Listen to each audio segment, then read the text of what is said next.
ஒண்ட வந்த பிடாரி ஊர் பிடாரியை விரட்டிய கதையாக அல்லது இருக்க இடம் கொடுத்தால் மடத்தை பிடிக்கும் செயலாக காலிஸ்தான் தீவிரவாதிகள் கனடாவிற்குள் ஒரு பெரும் அரசியல் வன்முறையை நிகழ்த்துகிறார்கள். அடிமடியிலே கை வைத்து விட்டதால் பெரும் பூதாகரமாக மாறிக்கொண்டிருக்கிறது கனடா விவகாரம். கனடாவில் வசிக்கும் வெள்ளையின மக்கள் நாட்டை விட்டு வெளியேற வேண்டும், ஐரோப்பிய நாடுகள் அல்லது இஸ்ரேலுக்கு திரும்பி செல்ல வேண்டும் என்று காலிஸ்தான் தீவிரவாதிகள் பகிரங்கமாக வலியுறுத்தியுள்ளார்கள். தேசியத்தை பகிர்ந்து கொள்ளும் இம்மாதிரியான புலம்பெயர்ந்தவர்கள் தனிப்பட்ட முறையில் தாங்கள் வாழும் பகுதிகளை ஆக்கிரமித்துக் கொண்ட பின் அதே தேசியத்தை பிரச்சினைக்கு உள்ளாக்குவார்கள் என்பது உலகில் உள்ள பல நாடுகளில் நடந்து வரும் சம்பவங்கள் தான். அதன் அடிப்படையில் கனடா அரசுக்கு பேரதிர்ச்சி அளிக்கும் வகையில் புதிய கோஷத்தை அங்கு வாழும் காலிஸ்தான் தீவிரவாதிகள் எழுப்பி ஜஸ்டின் ட்ரூடோ அரசுக்கு சவால் விடுத்துள்ளனர்.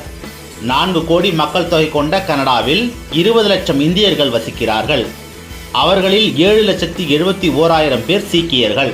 கனடாவின் டொரண்டோ மாகாணத்துக்கு உட்பட்ட கிராம்டன் நகரில் உள்ள இந்து சபா கோயில் வளாகத்தில் அண்மையில் இந்திய தூதரகம் சார்பில் சிறப்பு முகாம் நடத்தப்பட்டது. அப்போது காலிஸ்தான் தீவிரவாதிகள் கோயில் மீதும் பக்தர்கள் மீதும் தாக்குதல் நடத்தினார்கள். கனடா பிரதமர் ஜஸ்டின் ட்ரூடோ காலிஸ்தான் தீவிரவாதியான நிஜார் கொலையில் இந்திய தூதரகத்திற்கு சம்பந்தம் இருக்கிறது என்று பொய் பேசினார். இது பலத்த சர்ச்சையை ஏற்படுத்திய பிறகு எங்களிடம் அது குறித்து வெறும் உளவுத்துறை செய்திகள் தான் இருக்கிறது என்று பின்வாங்கினார். ஆனால் ட்ரூடோ உண்மையில் சீக்கியர்களின் ஒட்டுமொத்த வாக்கு வங்கியும் தனக்கு வேண்டும் என்பதில் முனைப்பாக இருக்கிறார் என்பது வெளிப்படையாக தெரிகிறது. ஆனால் அவருக்கு தெரியாது சீக்கியர்கள் கனடா முழுக்க பல பகுதிகளை தங்கள் ஆதிக்கத்திற்குள் கொண்டு வந்து விட்டார்கள் என்பது. அதற்கும் ட்ரூடோவே காரணம். சீக்கியர்களுக்கு ஆதரவு அளிப்பது கனடாவின் உள்நாட்டிற்குள் பிரச்சனைகளை உண்டாக்கும் என்பதே சர்வதேச நிபுணர்களின் கவலையாக உள்ளது.